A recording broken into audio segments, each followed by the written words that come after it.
โบไลแล้วใหม่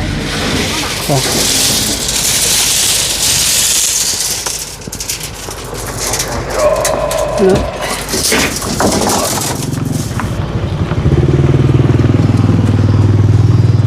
ไม่ก็ไล่เติบพอสมควรพี่น้องนี่เนาะทุกดิบเชยคนพี่น้องเลยผมแม่นเพราะว่ามันพูดโผล่เรื่อยเพราะว่าโคตรโผล่เรื่อยอ่างซื่อๆบ่แม่นไม้เกศ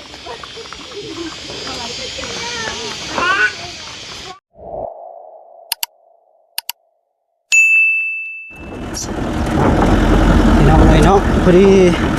ตอนนี้ก็กำลังที่รถเมื่อพี่น้องเลยเนาะไปเอาไม้อยู่พุงเรื่อยพี่น้องเลยเนาะน้องพ่อนั่นแหละพี่น้องเลยเนาะตอนนี้ก็ตกไม้บักลายเตียงกำลังขึ้นมาพี่น้องเลยเนาะยานไม้มันไล่แน่ก็เลยเบาแก้วก็ขึ้นมาพี่น้องเลยเนาะเส้นทางก็โคตรยากเลยพี่น้องเลยเนาะโอ้ยานไม้มันไล่กะพอแห้งแล้วพี่น้องเลยเนาะคนอื่นราคาตะไคร้สบายดีเด้อพี่น้องเป็นผู้ชุผู้ชุคนบอกว่าอยู่ในหรืออยู่ต่างประเทศอันนี้ตอนหักเขาชูสองเบาแก้วคือเก่าพี่น้องเลยเนาะ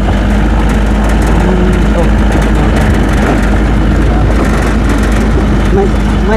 18ประมาณอยู่30กับขึ้นแทนกับเป็น31จะทำไม่เป็นอย่างแบบมีลายยุคของพี่น้องเลยเนาะทางโคตรยาก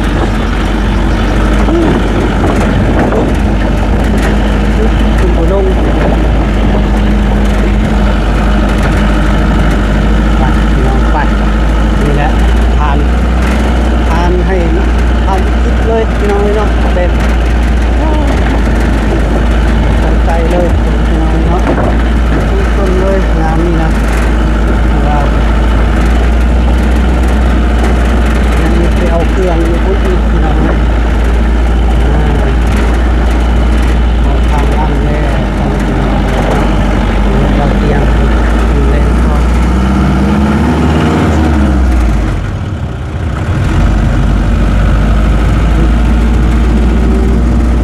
เป็นแน่แล้วพี่น้องไป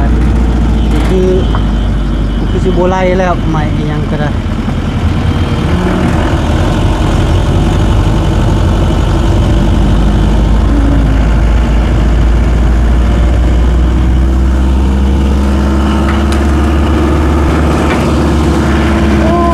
พี่น้องเอ้ยใหม่ลายแห้งทีนี้เอาสุดยอดแล้วพี่น้องเลย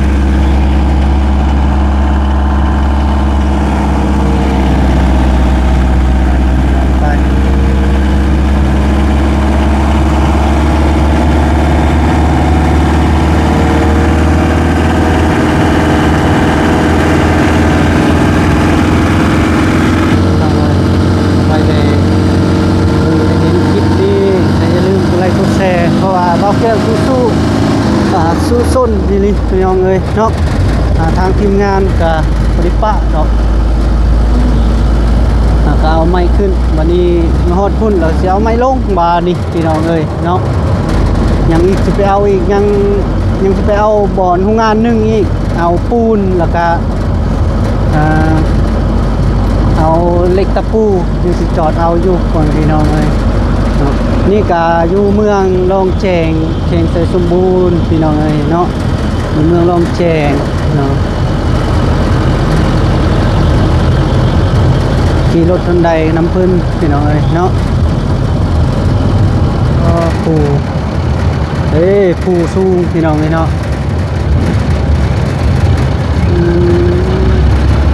เพราะว่าบรรยากาศแฮปปี้ลิ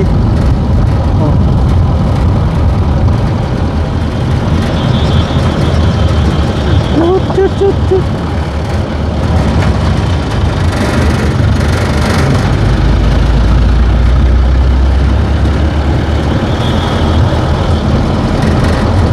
ไปพี่น้องไป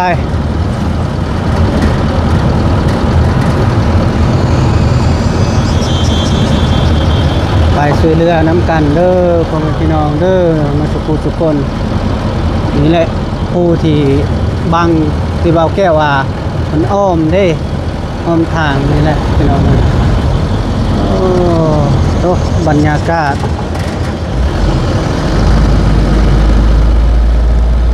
หาดูยากเด้อพี่น้องเด้อบรรยากาศแบบนี้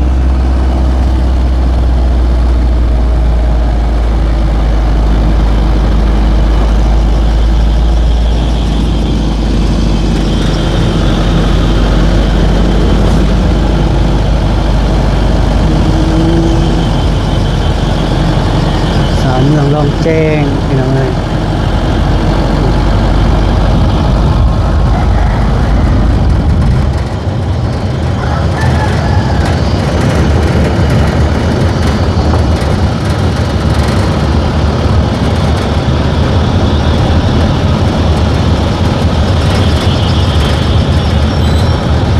ไปพี่น้องไปไม่ติดไปพบไปเจออยู่บ้านน้องพรคนเด้อพ่อแม่พี่น้องเนาะบ่แก้วก็สต็อกไว้สะก่อนพ่อแม่พี่น้องเอ้ยเนาะเมนยังระบาดอยู่พี่น้องเอ้ยเนาะบ่เตียงทองเพิ่นจอดแล้วโอ้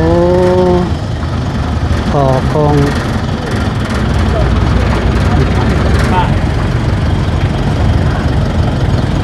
เพิ่นจอดอยู่พี่น้องเอ้ย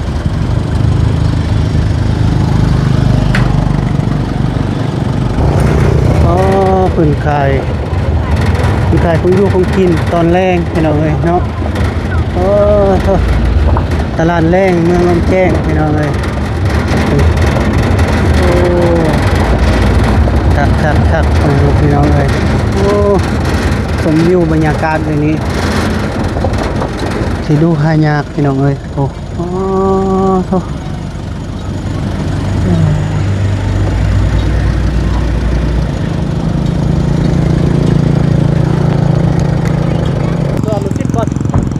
ไม่กะ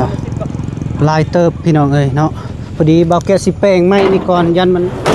ตกแน่พี่น้องเอ้ย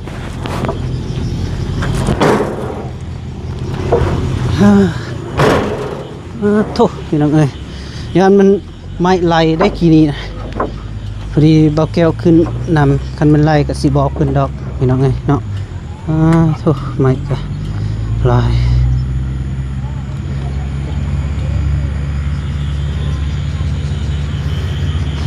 พอดีบอกแก้วยังทาเมียน้องพรไปซื้อของอยู่ของกินซะก่อนพ่อแม่พี่น้องไอ้เนาะเพิ่นไปซื้ออยู่กินพุ่นละอยู่ตลาดแรงพี่น้องเอ้ยเนาะแต่เพิ่นบ่ได้ซื้ออยู่เทิงเนาะพี่น้องเอ้ยเพิ่นไปซื้ออยู่ในพุ่นคือสิถึกแน่หั่นน่ะพี่น้องเอ้ยเนาะโธ่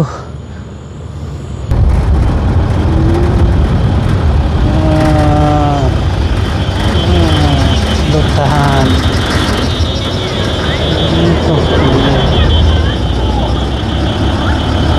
ส่วนปุ่ม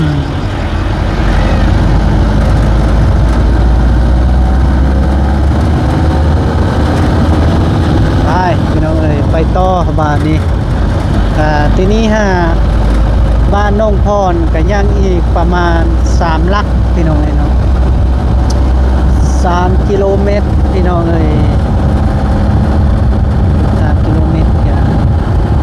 นั่นคือสีกะบ่ดนปานใดพ่อแม่พี่น้องเลยเนาะ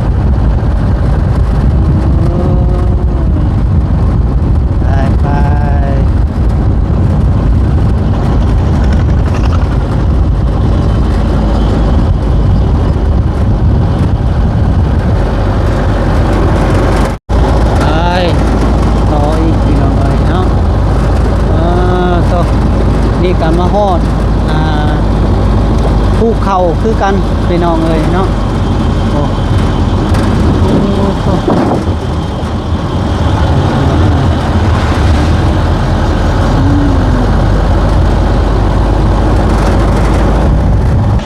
พี่น้องเอ้ยพอดีมาฮอดโรงงานนี้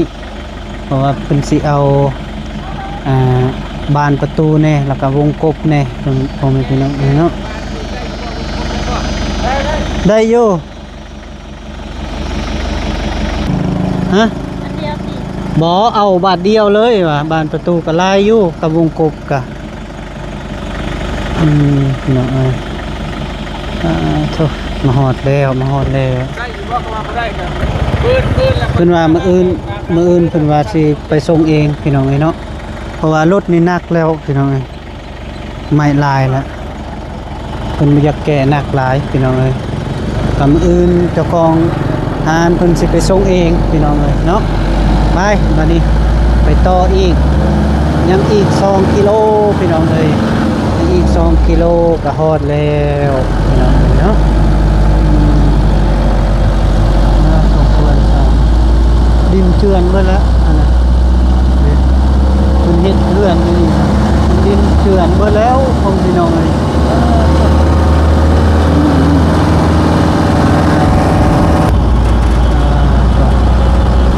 ทางคดทางงอพี่น้องเอ้ยเนาะออมปูออมพา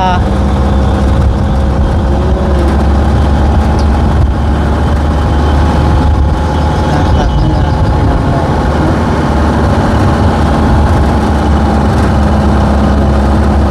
ทางคดเป็นคด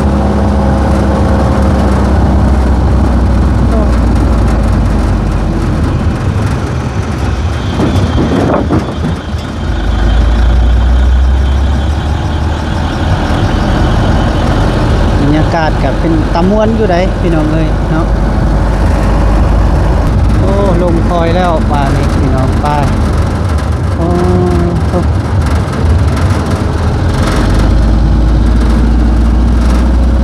คนอ่ะทางเบิ่งสู้ให้เบิ่งพี่น้องเอ้ยโอ้โหมันจะพูดพาออกเบิดภูเขาพี่น้องเอ้ย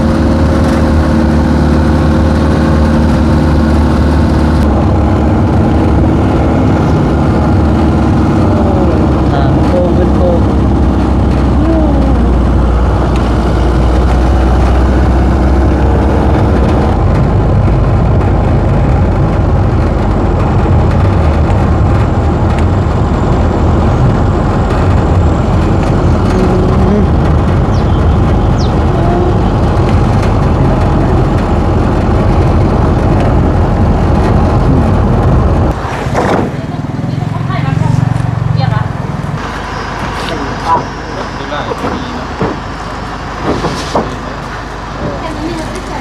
พอดีแล้วสำนันต่อ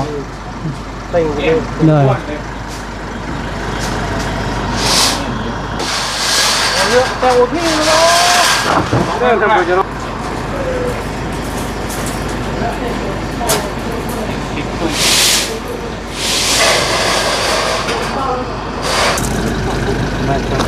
ยังบ่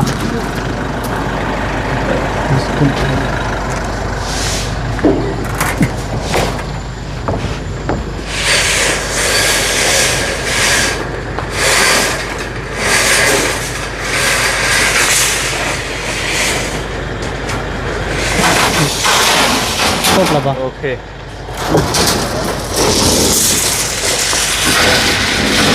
จ้ะ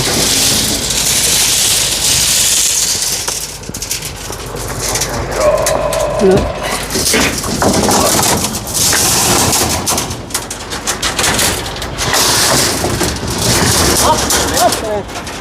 ไม่โอเคปูนพวกห้องที่รถคิดเซนตลอด ต้องได้ปูนติงมา อันมาที่กรอบประมาณเลยตกที่มือก็เลิกที่มือกับเกลือไว้จ้า ไปพี่น้องเลยเนาะหลังจากเอาเหล็กขึ้นกับปูนขึ้นแล้วก็เรียบร้อยพี่น้องเนาะมีแต่ไปต่ออีกพี่น้องเอ้ยมันนี่ไกลสิฮอดบานกันแล้วพี่น้องเอ้ย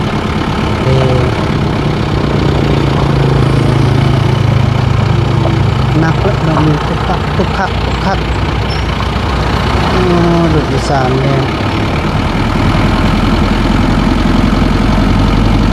เมื่อคำแท้ดุจอีสานเนาะ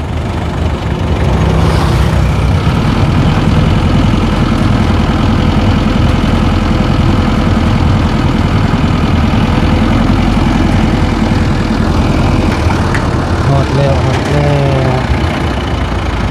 หมดแล้ว พี่น้องเนาะพอดีฮอดทางขึ้นเงินน้องพรแล้วพี่น้องเอ้ยเนาะบอกแก้วลงซะก่อนยานเนาะพี่น้องเอ้ย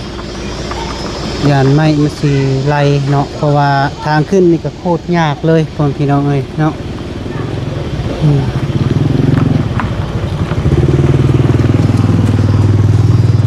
ไม่ก็ไล่เติบพอสมควรพี่น้องเอ้ยเนาะ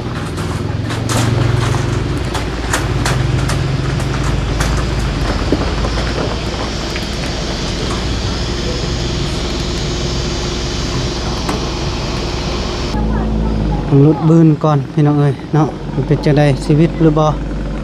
โอ้โอ้โอ้โอ้โธ่วิทย์เชยคนพี่น้องเอ้ยโอ้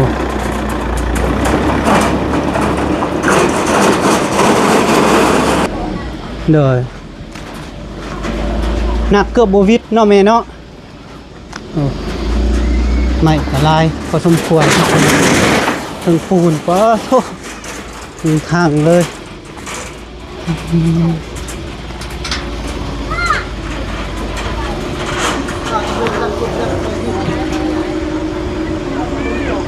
บุเล่นขึ้นพุ่นเลยบ่ตัวขึ้นบุได้เนาะ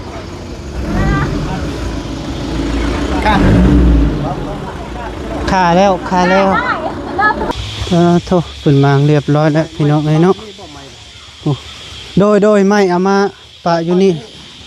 บ่เพราะว่ายังมีรถแล่นมาเด้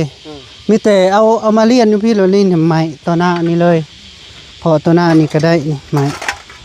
เอาควงก็ได้อ้นกำลังมาจับคนละลำต้องลำเมื่อนี่ละคนละเด้อบัดนี้พี่น้องเด้อ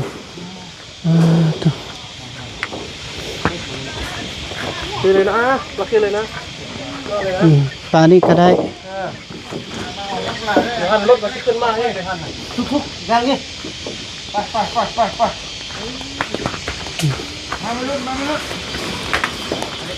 ไม่รุ่นต่อก่อนใช่ไปรุ่นเมื่อ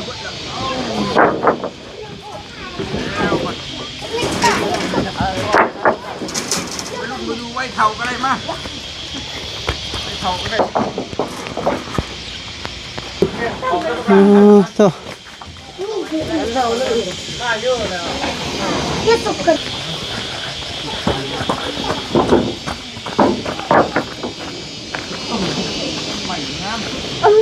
ไม่เราก็ต้องแม่นเพราะว่ามันพูดโผล่เรื่อยเขาหักโต๊ดโผล่เรื่อยตะบูงามมิลี่เนาะใหม่นี่เนาะไม่แบบกลางซื่อๆบ่แม่นไม้เกต